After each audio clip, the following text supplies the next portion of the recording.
Good morning class and good morning student. This lecture that we will based on computer fundamentals, and this is for class 9 as you have seen previous, and this lecture is based only for class 9, and this topic that we have used is a computer fundamental, the basic fundamental of computer that we have seen in this lecture. Whole detail of these fundamentals we have to discuss, and class that book we have used for this, you have seen here, it is a information technology vocational 402 class. We have to start from this book, and the topic is in front of you, that is session 3. It's a computer fundamental, it's for class 9. Let's we have to start with our topic without wasting of time. Class, there are three parts of computer system, only three parts of computer system. The basic computer that we have known, that today everything is in a digital formation. The device that you have used, it is a device, digital device that will respond in 0 and 1, because digital computer can understand only the language, that is digital language, that is not a machinery language. It can understand only 0 and 1. So friends, there is a three parts of computer system. Computer system is totally divided in three parts. It is three parts are: first input, second processing, that is done by CPU, it's a central processing unit, and last one is output, that is the called result. Class, we have detailed discussion on it, so let's we have to start. Class, see here, you have seen here, I have placed a diagram, that is input, CPU and output. You have seen here input, CPU and output. Class, input is a unit, that unit, this the first unit of data processing unit, and it is also first in a three parts of computer system. It is called input unit, and input unit process the data and transmit the data and instruction to processing unit, that is called CPU. You have seen here, input unit has directly sent to data and instruction to CPU, that is called central processing unit, and again it has been sent to the output unit, that is information and result. Let we have to discuss one by one. In input unit, friend, there is a data and instruction, and the data and instruction that is come from the input devices, and input devices like as keyboard, mouse and joystick, and you can say scanner. A lot of devices that are input devices that we use for input our data into computer, that is called input unit. And next we have CPU, and CPU, it's a processing unit, central processing unit, you know it. CPU is a single name, but it has a collectivity of work, and it has capability of processing tasks. Class, so we have to see here, it has a simply not a one name, central processing unit CPU. It has a lot of parts, and they have done, all the parts have done a separated work on the basis of their name. So let we have to discuss. First is control unit. CPU at the first end is control unit, it is also called CU, and CU is totally work to control all the units, all the data, all the processing, all the units as ALU or MU or secondary memory. All the devices has communicated with control unit, that is called CU. As you seen here, first CU control is ALU, and second is MU, and third one is secondary storage device, that is also called, you can say, HDD, it's a hard disk drive. Class, ALU means that arithmetic logical unit, you know it. Arithmetic logical unit means that which part of computer that will calculate arithmetic calculation as far as logical. calculation for memory, and this is called ALU. A for arithmetic, L for logical. Logic means that it is all logic based. It's a or, not, greater than, less than, yes or no. That is all based calculation. And arithmetic, you know it, plus, minus, addition, subtraction, all these type of calculation has done in this unit. It's ALU. It is also connected with control unit. The next one is MU. It is called memory unit, and this unit is also connected with CU. Here memory unit mean that RAM and ROM, that is called primary memory. These memory are located in form of RAM and ROM, and these are situated on motherboard and inside of CPU. So it also have a control signal generated, and MU has controlled by control unit. Next one has secondary storage device, that is called hard disk drive और HD जिसको आप लोग कहते हैं. Mean that जहाँ पे आप hard disk आपकी जो लगी होती है, hard disk is also a storage, secondary storage device that is used for store our data permanently. It is also connected with control unit that will control our data. Now next, after processing, after controlling, after storing, the data has to be processed for going for output, and that is produce output. And output unit is there, you have seen here, information and result. When you have processed your data or instruction, then it has to be gone for processing.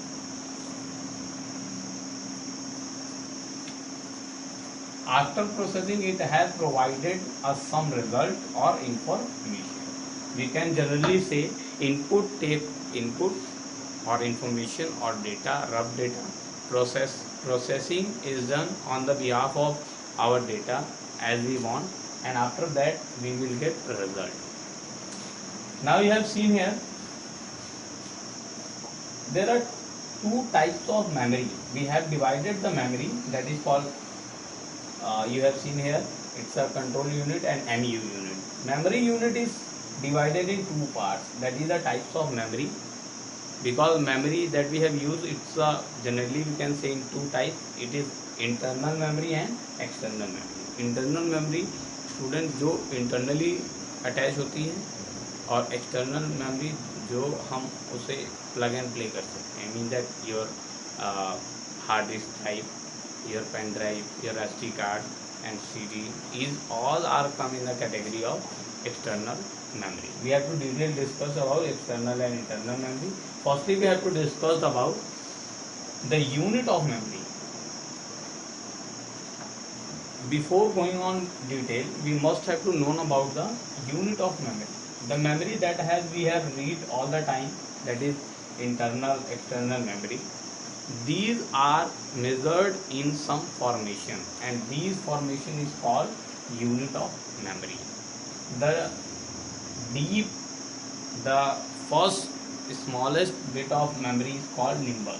Nimble is a collection of 4 bits, and 4 bits, that is called a nimble. A byte, a single byte is collection of 8 bits.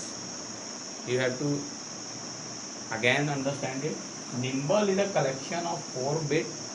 Bit is the smallest unit of memory, and group of 8 bit is called 1 byte. Right here, 1 byte. And 1024 bytes combined make a 1 KB, it's a kilobyte. 1024 KB again created a 1 MB, it's a megabyte. Then again it is gigabyte, then again it terabyte, and again it is petabyte. Means 1024 terabyte equivalent of 1 petabyte. This is the unit, memory unit, where we have measured our memory. As you have seen your pen drive that you have gone in a market, then you have to say 1 GB, 8 GB, sorry 2 GB, 8 GB, 4 GB memory card. You have say them, then they have to get them. All the memory has measured in terabyte, petabyte, megabyte and gigabyte. Generally we have available in market, it's a terabyte. Terabyte now available. 1 terabyte, 2 terabyte hard disks are available today in market. Class, here you have to see we discuss about internal and external memory. So there is also some parts of internal and external memory. Firstly, we have to see in internal memory you have seen here RAM and ROM. As I say, internal memory that internally attached means RAM and ROM, and external memory that is called hard drive, pen drive, and CD disk, that you have compact disk. So friends, these all devices are used as a memory unit, and these memory units are used to measure our memory, and that we have used in our computer. Now we have gone in a detailed description of type of all of them, that is type of RAM and ROM as according to our topic.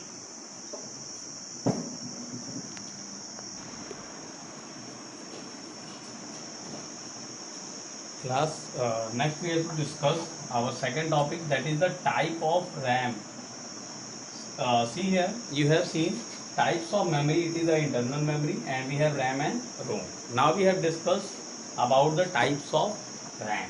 Class, see here RAM, it's a random access memory, you know it. And now we have discussed all the types of RAM, because many type of RAM that we have seen in a market. The first is DRAM. I again repeat, it's a DRAM. DRAM, it's a dynamic RAM, mean that dynamically change the data. Dynamic RAM is mostly used in old times, and these type of RAM are dynamically change your data, and it will be less space, and they are take high they are not high capacity of data, they are only low capacity of data. They can store some data, and they will not higher transfer rate, they will low transfer rate. And due to dynamic RAM, they can dynamically change their data, and they will lose their data when the electricity is gone. Class, you know it that RAM and ROM, RAM, internal memory, and RAM will lose her data when the power is off. You know it. DRAM is also a type of this type of RAM. Second one is SRAM. It's a SRAM. SRAM, it's a synchronized RAM. Means that SRAM, it's a static RAM. Dynamic RAM it is a dynamically changed, but static RAM is much better than dynamic RAM. Static RAM will state the data much than dynamic RAM. It also lost the data when electricity has gone, but static RAM is much better than dynamic RAM, because dynamic RAM it has a less capacity of data, store less capacity of data, but static RAM can store more data than dynamic RAM. Next we have DDR RAM. DDR RAM mostly used in Pentium dual core, and these type of DDR RAM, it's a double data rated RAM. It's a DDR RAM, double data rated RAM. These type of RAM are mainly used for double data rated, mean that you have to store more data than both of DRAM, SRAM, and here one is SDRAM, static dynamic RAM.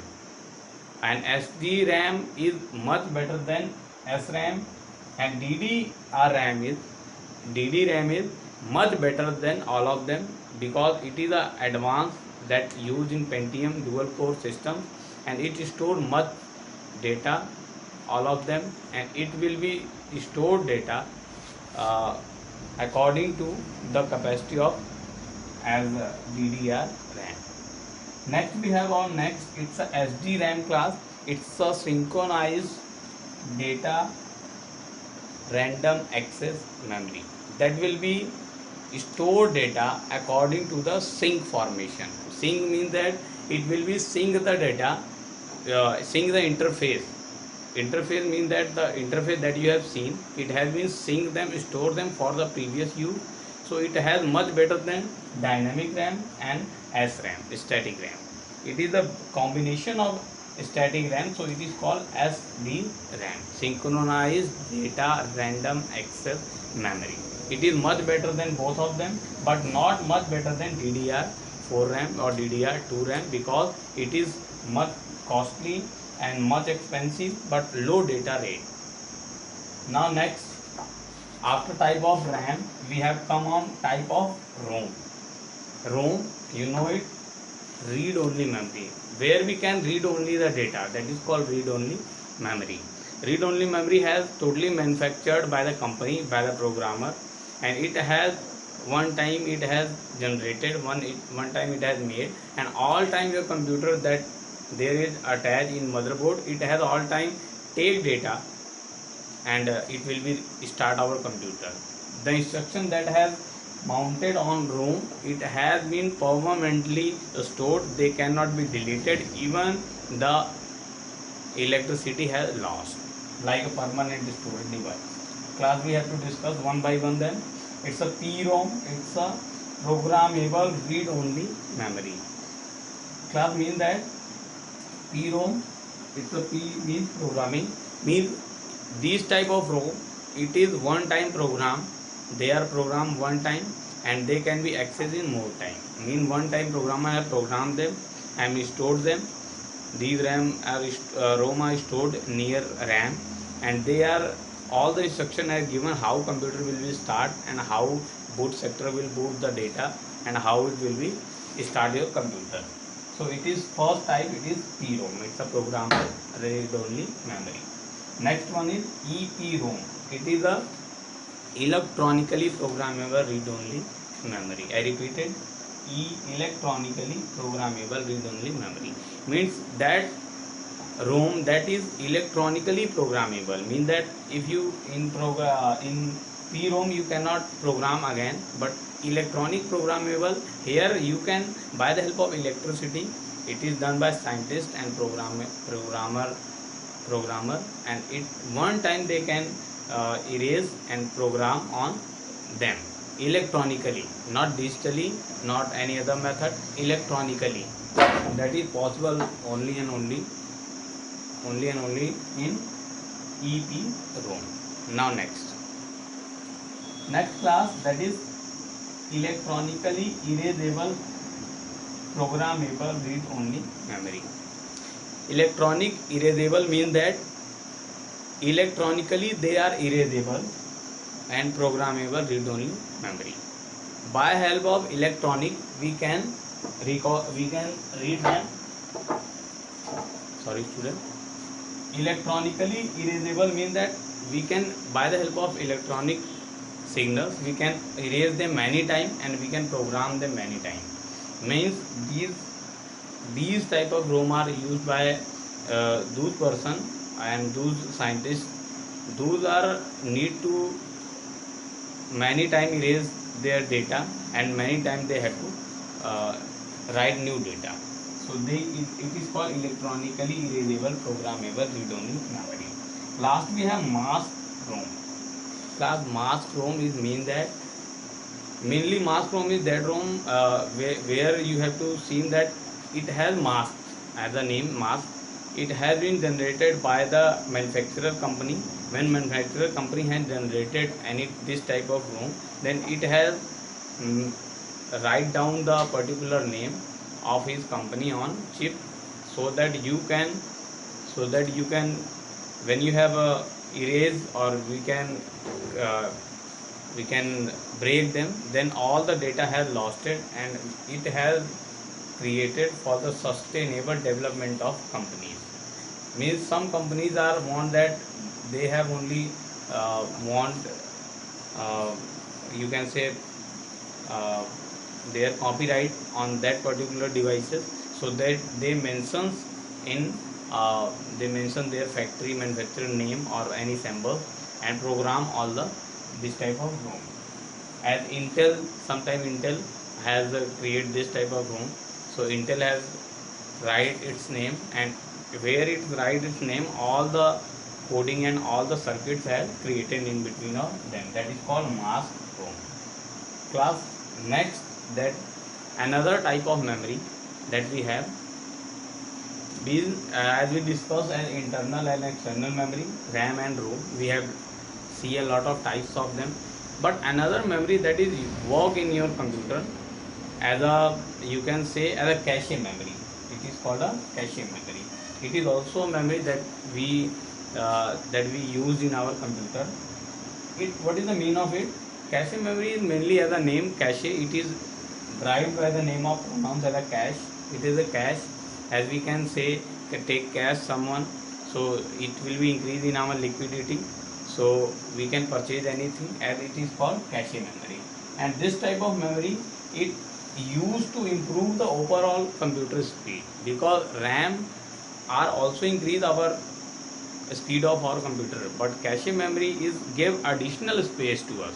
Means that which program, if you have a program of more than 2.5 GB, but you have a RAM of 2 GB, then that particular 0.5 has adjusted by the cache memory, and it will be run on your computer. And cache memory is always derived from the your hard disk. And hard disk drive, it has been, when you have installed your operating system, it has already make it some parts of this memory is cache memory, and this memory is used. It is more expensive than RAM. Sometimes it has been installed by a manufacturer of computer externally. Sometimes